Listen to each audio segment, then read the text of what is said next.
And welcome to the Big Gunner Podcast. So, rookie mini camp is in. A lot of good feeds out there with Abdul Carter and Brian Dable working hard with Jackson Dart. No injuries, of course, which is probably the most important thing. But I guess a good look at the rookies, and it seems like social media and the Giants seem to be pretty happy. Great interview with Cam Scatterbo about he hasn't proved anything yet. Like that he's wearing number 44 for us older Giant fans. Brings back the legend of Doug Kotar. Back in the late 70s, it seemed to guide us to, it was our big back then and seemed to guide us to. It was a very big fan favorite. So I'm kind of making a little comparison there, but tough inside runner, a real tough guy. Scatterboo, probably a little bit more spectacular college career, but I like having him in the fold. I think he's going to help in short yardage, and I think he's going to be a great addition to our backfield. Darius Alexander showing signs, doing drills, and looks the part of being a guy to sit right next to Dexter Lawrence and handle the run game and apply a little pass pressure. Gotta like what they're doing. I feel very positive. We're gonna get to the gambling part of this, as the camp goes on. But 5.5 might be an over bet as hard as our schedule is, just because my Giant pride gets in there, the emotion. Again, it's all going to come down to staying healthy. But the big story this week is going to be the schedule release, which we've talked about as a very important piece of the future of Dable and Shane. I believe if we get off to a bad start, these guys could be in jeopardy. So we kind of want the schedule to be a little bit, favorable at this point in the beginning of the season. And I think what we did get right away is that opening night game. A little worried we might get the chance to go play Philly opening night, but they want a high, big ratings bonanza, and they're going to get it as the Dallas Cowboys go into Philly to watch them raise the banner, which Dallas hasn't done in 30 years now. So that should be a very interesting game, and I like it because I believe, I'm going to go back to my recollection, the division doesn't play too many division games early on the first week unless we're involved. We've had Dallas so many times now that we've played Dallas in the last 15 years, probably 7 times in the first week, opening up Jerry's World Stadium, a home game once or twice, and I think we play them on the road most of the time, like 6, 7 times. Always was disenchanted about opening up with the Cowboys, but this year they get Philly, which should be pretty interesting. So we get a nice divisional game to focus in on Thursday, get a feel of what we're going to see 2 times each as to what Philly and Dallas put on the table that evening. So that should be really great. So we're hoping for, reasonably soft part of the schedule if there is one. There's no soft games in this league. But if we can have a favorable schedule to start off the year to get to maybe 2-2, maybe 3-2, something positive that the fan base can get behind, then we're hoping that happens. So again, it's going to come down to no injuries, a clean camp, get the work in. But I was very interested to watch how hard that Brian Dable was communicating with Jackson Dart. So I think there's something in with Dable that he's going to try to get Dart in a position where, I don't know if it's play sooner than later, but you might see him if things go south very early. If Russell Wilson can't get it done, and Jameis Winston, with his rumors, people are saying he could go back to New Orleans now with retirement of Derek Carr to help out. I guess they got Tyler Show, a young back, but might not have a veteran guy to put with him. That's a possibility. Someone brought that up on on social media, and I kind of thought that pretty interesting take, but could happen. So we're gonna have to see. But I like that Dable's working hard with Dart. Saw the videos, so we'll go from there, and we'll get into the draft picks. But from what we're seeing, I believe that, again, I've said this, that I thought John Mara kept Joe Shane on the basis of the production of the 2024 draft. We know we got a star in Abdul Carter doing the right things in the interviews. Looks like he's a great size and speed, going to be a factor. I think that defensive front, which we are a history of teams with great defensive fronts that have got us to deep runs in the playoffs, takes us back to those Giant days. And I think that's what's going to be interesting to see, where this front four in comparison to the teams of the past. I think this could be, as talent-wise, as good as we've ever had. I mean, I know we had Lawrence Taylor, Leonard Marshall, Jimmy Burt, and George Martin on those 86 teams and stuff, but hard to see what we've done here, because we do have first round picks, one of the highest edge free agents and probably the best defensive tackle in the game right now. So we have a real star-studded front line that should be applying pressure. Is going to be tough to block. And I think that's going to be the catalyst to drive this team both defensively and I hate to say it offensively, because I think we could put ourselves in good field position with turnovers or just pressure caused and, minus negative plays, I think all come about that help us. So really looking forward to see where this defensive line is as we get through camp. And, so we're going to have more Giant stuff as we go on, more shots. But getting to the handicapping in the sports today, boy, buff night last night. Had the Knights under in the hockey game. Under in the first hockey game, which had been 3-0. Kind of knew better, but you saw it coming. 1-0 at the end of the first period, 2-0 into the second. You're thinking, okay, here we go. And then the floodgates open up a little bit, and these games get closer, and so it's just a tough thing to do. But usually the trends tendency to change. You got to figure one of these games are going to go over. Yesterday it was the Carolina series. In that series, we see the utter domination, losing game 2, sneaking out and winning game 1. Carolina definitely looked in control at home, winning 4-0 and 5-2. Now it goes back to a game 5. Where's Washington's head at? They did break the net, which I thought was important in the third period. We'll have to see where that goes. But I think Carolina does close out the series in Washington. I know they'll be favored. The big thing that was surprising, I don't know that I've seen a number 1 seed in hockey be a plus 250 underdog at one point. At the end of the game, I saw different lines where they were minus 300, Carolina. So looking at that, Carolina now looks like they're the favorite to win the cup in most cases, in most books out there. Don't know if I see that yet, but I would say that they're probably the favorite to get out of the East, which would lead them to do that. And plus, they had a 2-1 lead when this line came out in a home game, figuring they would go 3-1. So that gives them, advantage to get to the next round, which I think compiles in that, adds in that decision to make them the favorite. Big game tomorrow night. Panthers get 2 days off. Toronto gets 2 days off to go to game 5. That's going to be the series. The winner of game 5, I think, wins the series. Panthers could win a game 7 up in Toronto. I find it's going to be tough knowing they're 0-3 going in. Wool kept them in the game Sunday. Amazing performance by him. That game should have been 6-7-0. Instead, it was 2-0. Tremendous. We had the over. We lost, thinking that that would be Wolves would be the problem, and it turns out he wasn't. So I think that gives Toronto a little bit of confidence going back into this game against Florida. Florida's controlling it a little better on the defensive end. They tightened things up, and I thought it showed. Bob got back to the Bob of last year as they made their cup run. Looked tremendous, gets the shutout. So now it goes 2-2.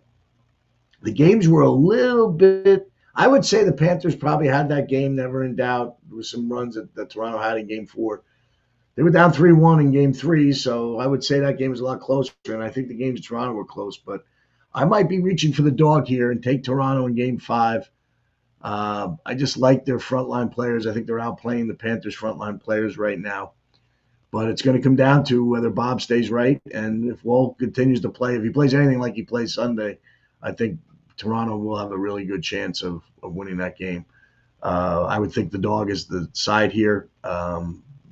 Hate to bet against the Panthers, but don't know I could take them up there in game 5 till I see what happens. Might be a layoff game. Total probably going to drop a little bit, maybe 5.5 now off the 6s that you see. We can give you a little check on that. That's 6 under 20, which means over is an even money bet. Don't know that I would go over in this game, just because I think as it settles in, the defense gets a little tighter. But you have to realize that there were 9 goals scored in I think we had 9 and 7 scored in the first 2 games of that series up in Toronto. So maybe Toronto leads toward overs, but 6 is the total, up from 5.5 in Toronto. So we'll have to see where we are. That we'll put it out on the Big Gunner 1984 on Instagram tomorrow. Out west, my disappointing Vegas Knights. Thought I was on Edmonton in most of these games and got them going. Lost a really tough loss. Thought that would motivate them. Draisaitl tapping the puck in with .4 on the clock. on Saturday night, and I just thought that that would kind of lead toward a Vegas nights kind of take the games. You see these series sometimes home ice and hockey doesn't mean all that much. It helps, but not everything. The line told me last night that they were leaning toward the Knights win, but actually the Knights went off at 1-105, which was surprising. Considering they're down 2-1 in the series, and that game was so tight at home. But Skinner shows up. Skinner, had been much maligned. They went to Picard, the backup goalie. He gets hurt. Skinner comes in and shuts out the Knights. So I think that was a telling story that the Knights were shut out. They're a 130 favorite. I would take Edmonton in that game. I think Edmonton closes out the series in Vegas. Just think the momentum and the Knights facing that three game, having to win 3 games, that little hole might be a little too much. So I think Edmonton making the run back after what happened last year in the Stanley Cup Finals. I think they're my lead to get to the Stanley Cup again. There. But tonight, the big game, Dallas and the Jets. Dallas gets an 8-minute review the other day, which was kind of surprising to watch how long that was. I didn't think it was. The skate definitely directed the puck, but I thought it hit off the defenseman, and then Halibut got a chance to play it. So not knowing hockey rules like I should is, understanding it and talk about it. I had thought that, even though he looked like he was trying to shade the puck back toward the net, it looked like it kind of went actually away from the net toward center ice when he kicked it. So at that point, it was redirected, I thought, by a defenseman's stick. It hits Halibut's stick, goes into the net. 8-minute review. Don't know why. Took a little momentum away, but Dallas gets to win 5-2. Halibut, who's the best goalie in the league and was our representative in the Four Nations Cup, kind of struggling in these playoffs. Has been taken out of games, more in the playoffs than he had been in regular season. That kind of makes you leery to think that his confidence is shattered. When the goalie's confidence is shattered, I think it affects the whole team. I kind of like Dallas to go up 3-1 tonight. Small line, 130. Bases on the fact that Winnipeg had the most points in the league and was the best team throughout the regular season. But if the goalie's not right, tough to do it. I think Dallas prevails in the series and plays Edmonton in the Western Final, which should be some fantastic hockey. Can't miss it. So that's the hockey rundown. So we're on Dallas for the one play tonight to go up 3-1. The NBA, on the other hand, boy, what a night in the Garden last night. Poor. You just heart bleeds for Jason Tatum. That Greenlaw injury, like we saw in the Super Bowl, San Francisco, that just you back off that back leg and press. Your foot comes back, it goes like this, and it just seemed like you could see it. There it goes. It gives away. It looks like an Achilles from my eyes. Nothing officially MRI be done today, but that's what it kind of looked like. His grab hold. We've seen these injuries too often. So sad. But the real story to me was how the Garden crowd reacted. I thought it was this classy a reaction, knowing that they're watching a little bit of a stardom and Jason Tatum putting the Celtics on their back to keep that game close, shooting lights out from 3 at 42 points at the time. To see that injury, watching the Knicks, golf clap applause to Jason Tatum, Jason Hart patting him on the back as he went by, I thought it showed a lot of class. And I really thought it took the energy out of the big emotional Knicks win, which we saw a little bit toward the end. For those couple minutes at the 3-minute mark down, you could see the hush over the crowd. I thought it was a class act by the Knicks fans to not really get overly joyed with the win, but I think they were taking in the moment that they kind of wanted to beat Boston at their best. That's what you kind of feel as a New York sports fan. You just don't. You want them at their best. You like surprise championships like the Giants got in 1990 and in 2007. I wouldn't even say 2011. You like the Mets and the 69 Mets. The Yankees' first one probably when Derek Jeter's real. They didn't know they would beat the big bad Braves, at that point. So you kind of like it when a New York sports team drives toward a title when it's unexpected. This Knicks team is going that direction. It looks like now they should probably get by. They're a 5-point dog in Boston. I kind of like them. I think it takes a little bit out of Boston. I think the key factor for the Celtics is going to be Jaylen Brown moving forward. Does he take over games like he can? He's a $300 million guy. He's got the talent to. We'll see where he's at mentally. If he can go take it, he knows that next man up is the mantra. This is what it's going to take. So I'm very interested to see out of this game tomorrow night. Got me back into watching the hoop. I watched the Knicks last night after I saw that Carolina looked like they had the game in hand. just as an old time Knicks fan, even though I kind of my allegiance is down south a little bit more to the Miami Heat. But I kind of look at it like, you still can't help bleed for New York in certain sports, but this has been interesting. Jalen Brunson, didn't know. I saw him as a nice player in Dallas. What he's done in New York is basically amazing. Made a comparison. He's reminding me a little bit of the Bernard King type era where he just gets his shot at times. His shot goes in, throws his team on his back. That's what he kind of reminded me of, that kind of player who looks a little smaller, gets his shot off, a grinder. I think they're kind of similar, just in my eyes, and I just love what I'm watching him. I just shake my head going, man, this guy just gets to his spot, gets his shot off, fades away, makes the threes, does it all. Great player, great leader. Dad on the bench with him, kind of a great story. Just awesome. And happy for the Knicks. Very sad for the Boston Celtics and Jason Tatum. I've been watching that Celtic City done by Bill Simmons. I think it's his best work. I think it's absolutely fantastic. The history of the Boston Celtics. I think it's great to watch all the years. I remember most of them, but I thought there was a tremendous piece. So there's kind of a little bit of me that's kind of looking at the Celtics has always been a rival, but there's kind of a lot of respect you have for them when you watch it. I watch the videos now of Larry Bird, who I couldn't stand. I was a Lakers fan in the '80s, just because of the Knicks Celtic rivalry, being in the New York Boston type thing. So I was rooting for the Lakers, love Pat Riley, all that. And I was a minority. There were a lot of Celtic fans in the East when I was living there when those games were going on. But man alive, watching that piece has really been great. It's got me a little bit more tied into the Celtics. But again, watching this game last night, it was just a sad ending for Jason Tatum, but great for the Knicks. So we'll see where it goes. I think the Knicks win the series. We'll go from there. The other series in the East is just this basketball is just weird. How does Cleveland win Game 3, the number one seed, get down 41 at halftime in Game 4? None of it makes sense. They're down 80-39, and they'll close into a 20-point lead with the reserves that probably play with more energy when they're getting blown out from the embarrassment for the team's sake. I think these other players that get on there play not to get hurt, know the game is won, don't feel the rub-it-in factor that, it's like the participation trophy type thing. Like, we're just not going to beat them down even further. We're all going to participate in this together. We got the win. We know we're going on for up 3-1. It seemed like that's what happens in this garbage time when it's big time garbage time, when it's like a 30 or 40-point game. It seems like these teams make runs. So if you're betting live, you might want to look at a 34, 35-point line and watch when the subs come in, because it seems like they think they got their chance to play. And they come in with a lot more energy. It happened in the Clipper game against Denver in Game 7. Happened last night. Just something to watch for a handicapper. You got all this ways to play that the live betting is kind of interesting. And at that point, I think I took 35 with Cleveland, and I ended up losing by 20. So that was kind of an easy win. But it's just, just trying to find different spots to bet in. But this series is weird. So they said the line's 7.5 tomorrow. Don't know about the total. Kind of think that Indiana would keep it close. The Donovan Mitchell injury, he didn't play in the second half. He's questionable. I looked at tonight. Got to think he's going to go, but what kind of condition is he going to be? 80%, 60%, 100%? We don't know. Kind of watch the warm-up. I kind of like Indiana's chances to cover. Wouldn't be surprised either way what happens.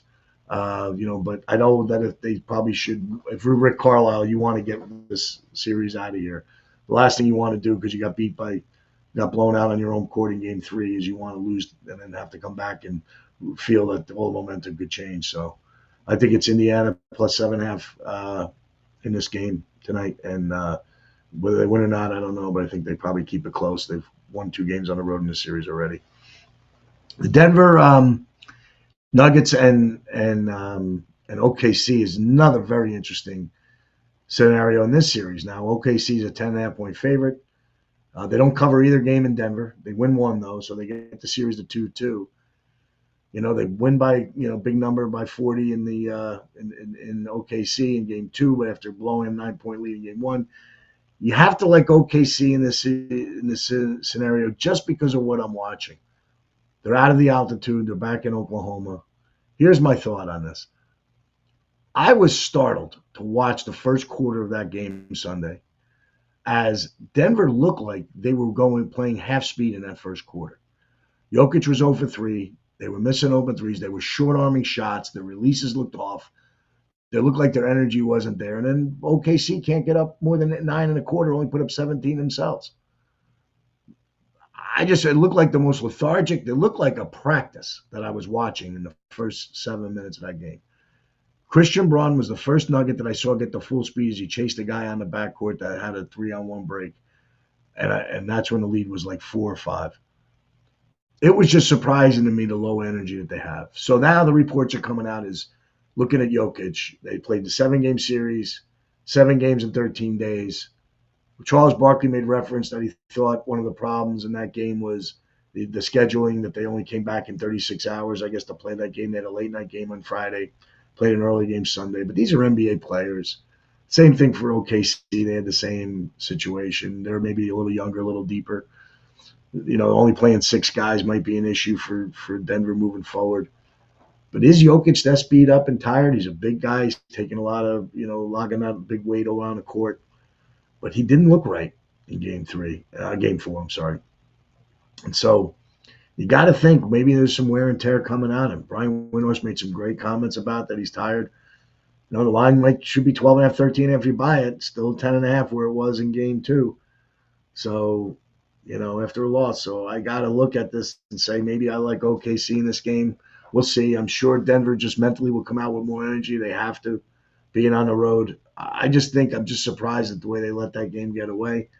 Halftime score was 42-36, ended 92-87. You get the backdoor cover for the Denver Nuggets. We had the 7 on Sunday. Kind of think I'm leaning toward OKC. So if I had to pick the 3 games tonight, it's going to be Dallas, OKC, and Indiana. I also look at in the series now.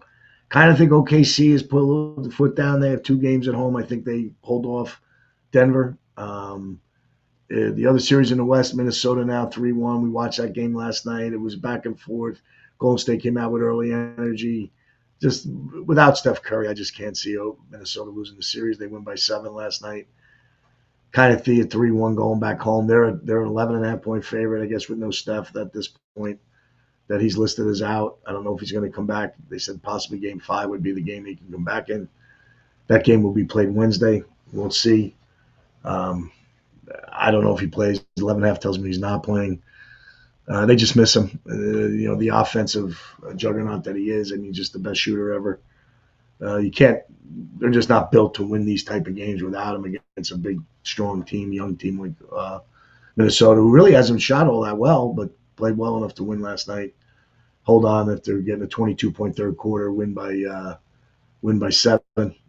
Again, another one of these things where a team makes a comeback late with the reserves to make the game close. So that's what we kind of feel. So we're looking at Minnesota playing OKC in the Western Finals. We kind of got the Knicks and Pacers in the Eastern Finals. Relive the Reggie Miller days in the Garden. I'm sure Reggie will have some comments on it as he does these games moving forward. But, I'd relive that Knicks and Pacers 90s rivalry, which I was absolutely riveted to when I was living here in Florida. I had just moved there when all this was happening and kind of still had my Knick blood until Riley came down. So that was kind of, where this all stemmed from. But I love my infatuation with Pat Riley as a leader, a ball player, model, all that stuff. Kind of, the hair is still kind of somewhat molded in Pat's way, but so it's we're going to see the Knicks Pacers rivalry get it back in for the Eastern Conference Final with a chance to get to the finals. So those are the selections today. We're going to get you more next week. We'll come back with the schedule, find out where we're playing, how our games are, maybe make an early prediction of what we see, how the season goes. I feel we're going to be a little better, have some fun with it, and hopefully, again, more Giant news, no injury problems, which we hope, and we'll take it from there. So until next week, we'll be with Defo Thursday. Had a little connection problem yesterday. We're going to be down at the SBC Americas, checking out all the different ways we can bet and all different ways and what's new in the industry. Should be a lot of fun. We'll talk about that next Tuesday, and we'll have Defo tomorrow. Thursday. So until then, go Blue.